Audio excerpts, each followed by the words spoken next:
Oh, she's Dr. Dekker's lovely assistant. I imagine she's your lovely assistant now. Yeah, she always smiles and makes me a cup of tea before a session. That smile. Which reminds me, my session. Can we talk about my problem? Are we talking about your penis? Oh, no. I thought... His problem. Okay, what is your problem? Is your problem your penis? I'm not a gambler, Doctor. I'm a scientist. Of course, right. I need more money. You're a quantum gambler. It's true, I've run out of money for my research. An opportunity has arisen. Do you want money from me? A very wealthy group of individuals have offered to pay me a very large sum of money if I attend their next private soiree. They don't want to talk or anything like that. They want a practical demonstration. Of what? Yeah. Yeah, what kind of services are you putting down? Yeah. They'll pay me £1 million if I can successfully survive 6 rounds of Russian roulette. Now, I am worried because of what Dr. Dekker said, but, well, I can't help but thinking that the stakes are so high I can't possibly lose. Well, you have to be absolutely sure what do you think, Doctor? In order for it to work. Should I take them up on their offer? Oh. I think we need to make sure he believes that it could work. Mm-hmm. But additionally, don't play 6 rounds of Russian roulette. Because there's actually 6 chambers. Yeah. But do it. Splendid. I can't lose, Doctor. Let me demonstrate. What? Uh-oh. What do you do? What? Is your penis in our face? Oh no. Is he dead? Yeah, he's dead.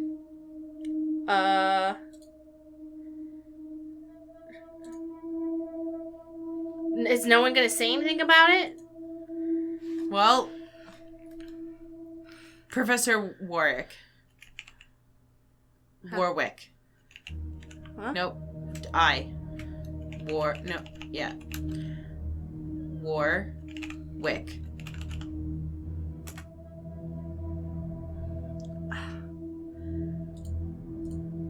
I'm fine. I'm ready for my grief counselling. I emailed you Mariana's address. I don't know why you'd want it. I suppose you're going to start doing home visits now, like Dr. Dekker?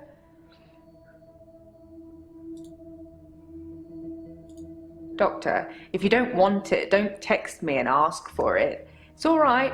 I don't mind doing menial tasks for you. Someone has to do them.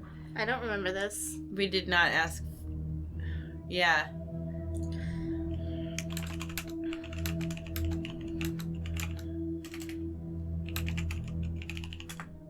Well, maybe someone sneaked your phone during a session and texted. I know they all look innocent, but if it's not nailed down, there's a good chance they'll walk away with it. You know, I used to have an iPad and a Surface.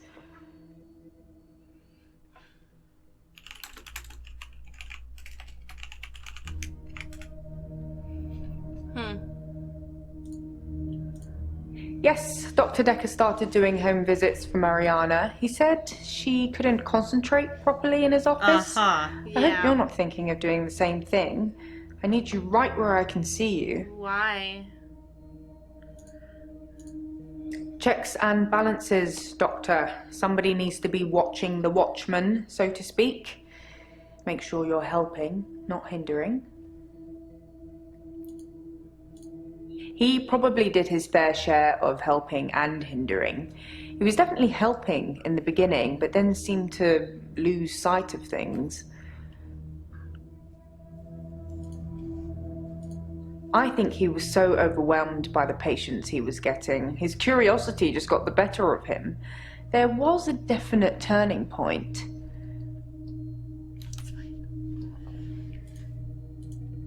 Somewhere around the time Professor Alderby turned up, that seemed to unsettle him. And then we had a flood of extra weird patients. I think it was all too much for him. I think I misjudged him.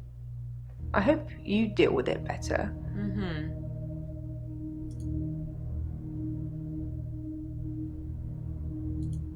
I think that's all settled now. We are agreeing to pay Ben £5,000 and he's agreeing not to say anything about what he saw. Whoa, what exactly? He was the one that found the body. I know, but like, that's not the usual response of somebody accidentally stumbling upon a body. It seems like something more. He thought he saw a creature See? Oh. coming out of Dr. Dekker's mouth. Well, at least that's the reason he's given for not emptying the bins that night. Either way, it's not the kind of publicity that we need. Shiny, happy, sane people. Yeah, usually if you find a body, you don't like start suing because it's not really like something that can be controlled unless they're laying like, dude, what the fuck? It's in that police report that I gave to you. You should really take a look at it.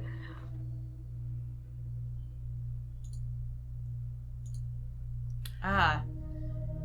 Crime scene summary, February 14th, 2017. The victim was located in his office, seated on a chair behind the desk, soaked in blood, with an obvious chest wound. Possible murder weapon, paper spike, desk accessory, 150 millimeters long, protruding from the approximate region of the victim's heart. Coroner's initial findings, time of death, estimated liver temperature measurements to be between 8:30 and 10:30 p.m. on the 14th of February. Note that victim's body was reportedly discovered at 10:20 p.m. Cause of death, exsanguination due to punctuation of the left anterior descending coronary artery. Exsanguination basically means he bled to death.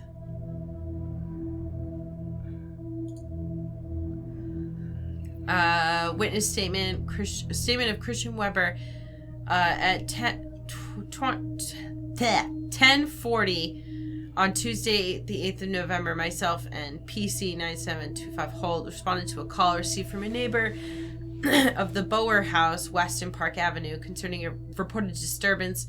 We arrived at the address and knocked on the front door, but there was no reply. We then examined the rear of the property and gained entry through insecure patio doors. We entered the property through this door, and I announced myself by shouting, "Police!" but did not hear any response. We searched the premises. Upon entering the dining room, I saw a female seated next to a man who was lying on the ground. The man did not appear to be unconscious. Both persons were drenched in blood, and there was a substantial amount of blood on the carpet, walls, and furniture. I noted what appeared to be a steak knife on the floor, which was also covered in blood. At this point, I asked the woman to put her hands on her head, which she did. PC Holt secured the female while I checked the man for signs of life, but found none. I asked the woman her name, and she identified herself to me as Claire Castleford. I asked if she knew the dead man, and she said he was her husband, David Castleford. I asked what had happened, and she said that she had killed him. Yeah, she killed him. So she's like lying about him being alive and not doing well? Maybe she thinks he's still alive. Wait. Or was this... Did she have two husbands? No, this is David. This is the one. She's here because she killed her husband. Yeah. But she doesn't know that he's dead. Or maybe she does and she's lying, or maybe the weird thing about her is that she believes her husband is alive. And so he is. Yeah. And she keeps going, yeah, he's in this deteriorated state. He keeps, like, being weird. Like, his mental faculties aren't fully there. Maybe she's making him alive, like, in a zombie way. Mm-hmm. And that's why she's like, David, you're so weird today. And he's like, ah! Yeah. Following a search by PC Holt, which revealed no other persons present at the house, I said to Castleford at 20:52 hours, "You are under arrest on suspicion of murder." I then cautioned her and placed her in the back of the police car for transportation to Weston Park Police Station, where I blah blah blah. I don't think I can scroll down on these things, but that's interesting. Okay. Grief is such a strange word if you keep saying it. Grief, grief, grief. It sounds like somebody's being whipped. And you're going to ask me how I feel today? Hold on. I really need to talk to Claire and be like,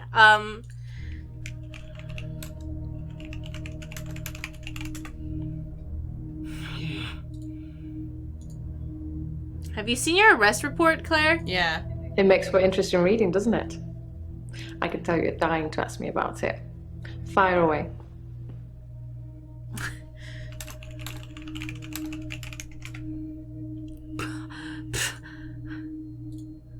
That's what it says. I can see you're confused. The police say that David is dead, fatally wounded when I stabbed him. The coroner says that David is dead. Everyone says that David is dead. There was even a funeral. But I know he's alive. Oh, that's kind of... Well, you killed him, but I feel bad. Yeah. Don't kill anybody. That's bad. He's buried at Henley Church. You can go see for yourselves. There's even a headstone. One of your other patients was a pallbearer. I never forget her face. You should ask him. He was buried there and came back alive? Yeah, I guess so. And he's a zombie? David wanted to have a talk about our relationship. Not something any married person wants to hear. He said he'd been with Iris for about a year and that he loved her. He said he didn't love me anymore. Which I know is a lie. You don't just fall out of love with somebody. I reacted badly. I grabbed the nearest weapon I could find, which happened to be the steak knife, and stabbed him with it. There was so much blood. I instantly regretted it. So, I fixed him. Good for you. How did you fix that? It was about a week later. I brought David back to life. Not with voodoo, not with virginal sacrifice. Aww. I just willed it to happen, and it did. Dr. Dekker told me it was possible, but only if you're not buried. He says once you're in the ground, there's no coming back. But until then, you have a chance at resurrection. See, he told her it was possible, and she believed it, Mm-hmm. and she made it happen. Yes, resurrection. But now that I've seen the results, I don't think there's anything holy about it. I think reanimation is more an accurate term. Like, I'm an evil necromancer raising things from the dead. Cool. That's really cool.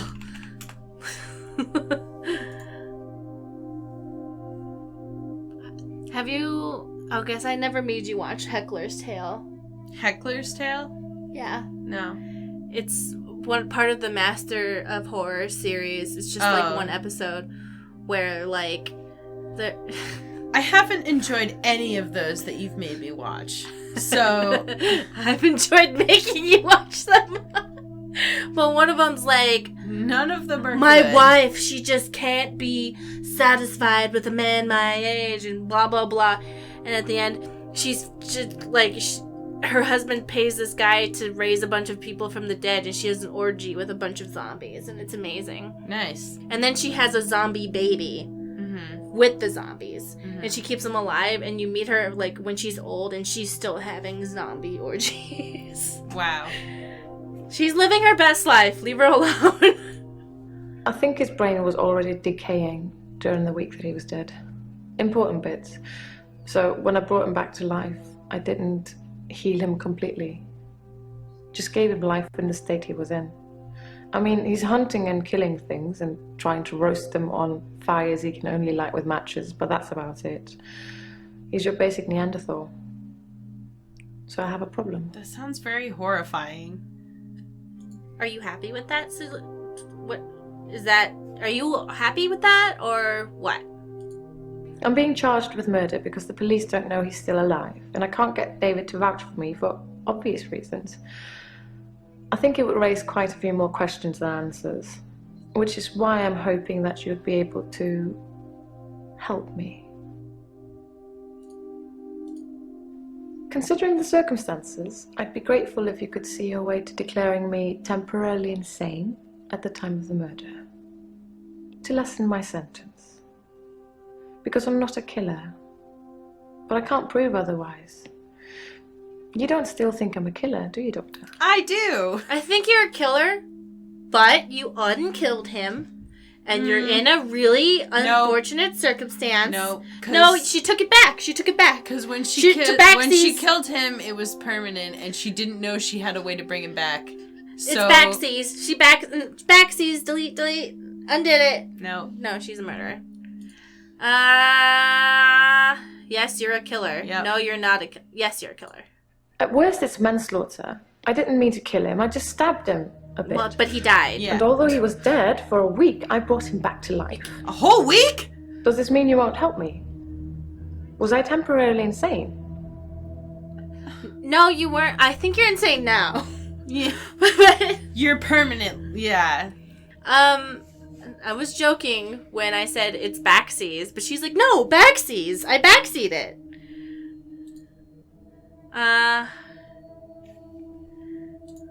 I'm going to pretend that I didn't hear that. Okay. Let's have a few more sessions before you seal our fates. Or is it that you want something else? Like Dr. Dekker did? I don't want anything. I don't know what you're hinting I at, don't and I know don't want it. I don't know what he wanted, but what did he want? Dr. Dekker teased me mercilessly about my eligibility. He didn't believe I'd reanimated David. Once, he presented me with a dead mouse and commanded me to give it life again. I didn't, of course. It's not something I'd throw around lightly. He changed his mind about me eventually. And then he mentioned the girl. The girl that she saw by the lake? She said that... He told me he'd locked up a girl in the basement of his house. Just for me. And he asked me to reanimate her. It was Iris. I said I couldn't reanimate something that wasn't dead, and he said that wouldn't be a problem. So I agreed. I just played along. I was hoping it wasn't real. I assumed it wasn't real. But he was offering me what I wanted. A temporary insanity diagnosis. Cool. It didn't happen. Dr. Dekker called me from his house to cancel. He was furious. He said that Iris had escaped, and he blamed me for it. He said that I must have set her free after he told me about her. I knew it was all lies anyways. He was obviously titillating himself by reprimanding me. He knew I'd never want to speak to Iris again, so I couldn't prove it either way. Idiot. I would never set her free. I hate that bitch. Yeah. That's literally what she said. God, what an idiot. Like, why would I set someone I hate free? God, Bryce was a pallbearer for David. He's also a gravedigger, I believe. Is a pallbearer the person who holds the casket up? Yep. Dr. Dekker asked if I could prove David wasn't dead, so I took him to the lake house. He saw that I was telling the truth. I can take you to see him too, if you like. Yeah, let's go. Would you like to see David, Dr. Yes, very much so. Very well. In our next session. I'm excited. Oh, she's probably gonna be dead next session. I've been to the lake house regularly, keeping an eye on David. I saw the girl again, the one I told you about.